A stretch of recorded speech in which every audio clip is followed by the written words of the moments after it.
Hi, it's Kiri, and today is another Snips episode where I share a snippet of a conversation from one of my favorite podcasts in the commerce space. And today's snip is from one of my longtime favorites called Cocktails and Commerce, which is hosted by Brian Walker and Bill Friend, who are two longtime commerce leaders who talk shop with industry operators and thinkers over a drink.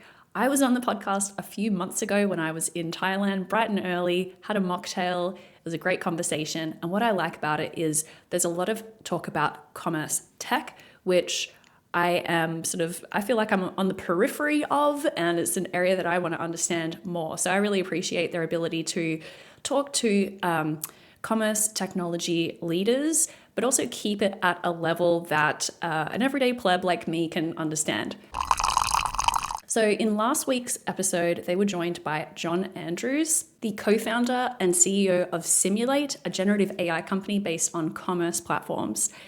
And I'd been hearing from Brian and Bill's commentary on their excellent Substack about a concept called CommerceGPTs, but candidly, I hadn't really taken the time to get fully up to speed on it, and it's been on my catch-up list. So I was really pleased that on this episode, they dug into that concept in a little bit more detail. We're going to jump in at the point where the hosts have just asked John to explain what a CommerceGPT is. And I think CommerceGPT, it's frankly a nod to the new era of the commerce that we're in, and a new element within the stack that's going to significantly change how that experience is delivered.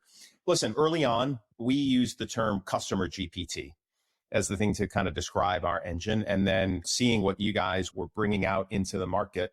And this market definitely is a commerce GPT market, right? And so we've adopted it. We have the Cimulate commerce GPT, right? So just to keep it simple. I think it needs to account for two things. Like you said, what does this actually mean? And what needs to take into account? I think two things. One is go back to what I said earlier about understanding customer behavior. Okay. And this is that sequence model. This is understanding that customer journey and making very efficient use of customer behavior to understand what the right next best thing is to put in front of that customer at any point in time, right? So that's one.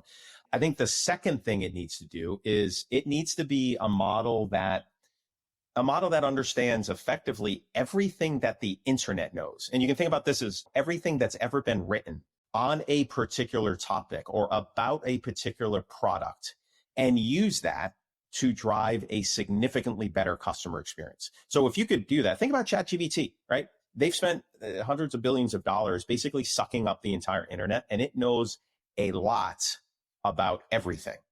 Imagine if you could have something very focused that knows absolutely everything about a particular market area or product area for a particular retailer, and everything about that retailer's customers and their behavior and how they talk about certain products, how they make decisions about those products, what they like about it, the language that they use. And you use that model, that Commerce GPT, to drive the customer experience. That's kind of going back to Kai and my description to him. Think of that as the brain inside that guy that was selling him and getting him all pumped up about the new Nintendo 2 Switch.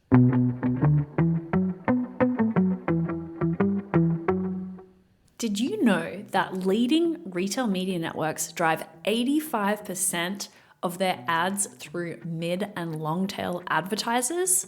Miracle Ads provides full funnel ad formats tailored to both 1P and 3P advertisers, leveraging unique AI capabilities that provide unprecedented levels of relevance and engagement.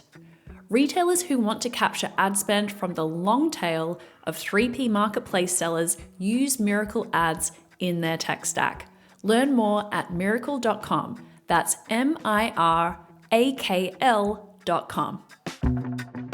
So if a commerce GPT is the brain that connects data, behavior, and decision making, the next question is, where does it operate? Because increasingly, people aren't just engaging inside a retailer's own ecosystem. Answer engines like ChatGPT and Perplexity are becoming new gateways to discovery, places where shoppers ask questions and where product visibility will increasingly depend on how accessible your data is to these AI systems. And that's when John was asked by the hosts how brands and retailers can position themselves for visibility in that world. I wanted to ask you a big topic, and that's around the impact of the answer engines.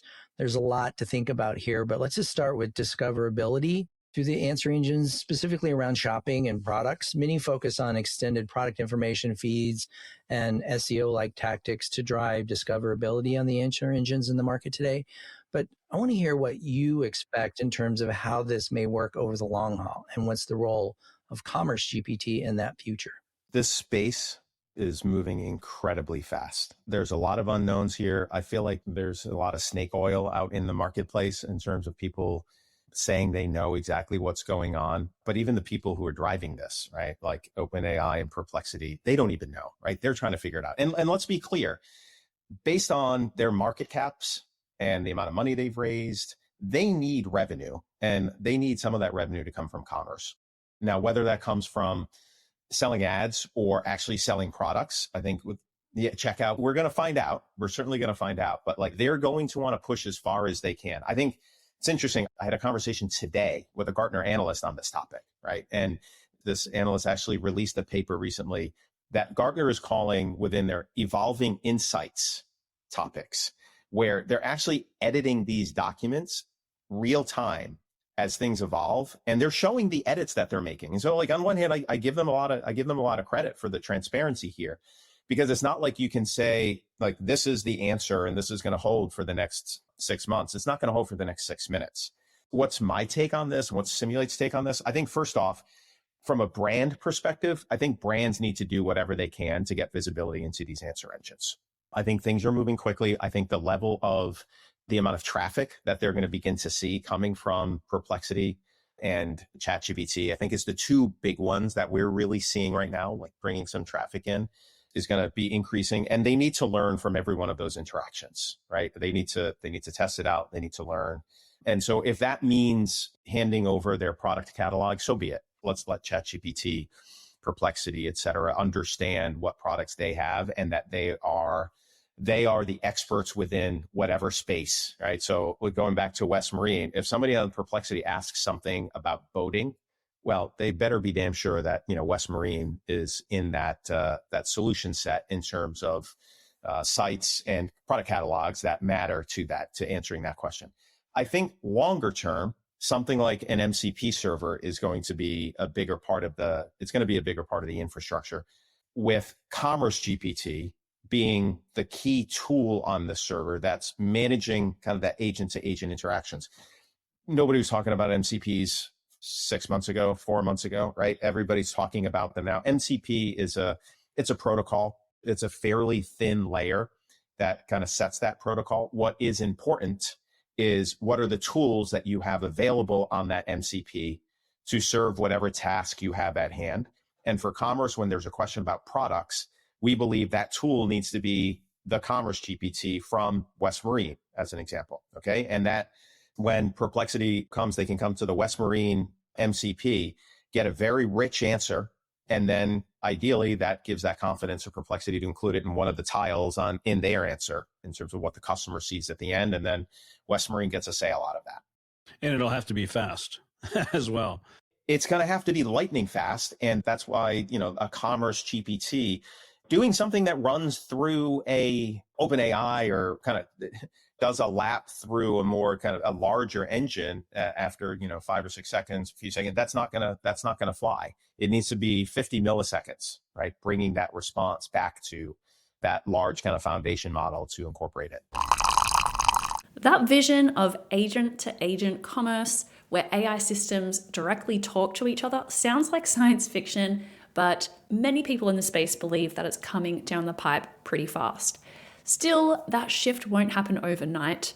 For consumers, it's a new level of trust that they need to have, letting an AI agent make or even complete a purchase on their behalf. And this is where I was glad to hear Brian's perspective on how he thinks this will play out and what advice he'd give to brands who don't want to be left behind. Yeah, I think the consumer sort of behavior change and trust and so forth that is going to be required for this to become a really, really significant percentage of commerce. I think that may take time to play out. There will be early adopters.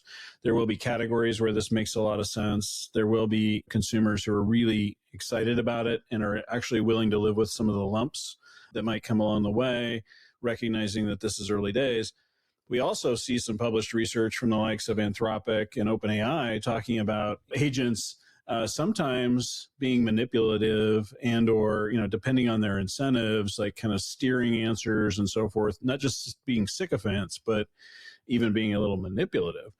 Not to suggest that that's really going to happen here, but it's an indication, even at the foundation models levels today, of some challenges that may lead to some unfortunate events and other things that are just going to play on people's minds.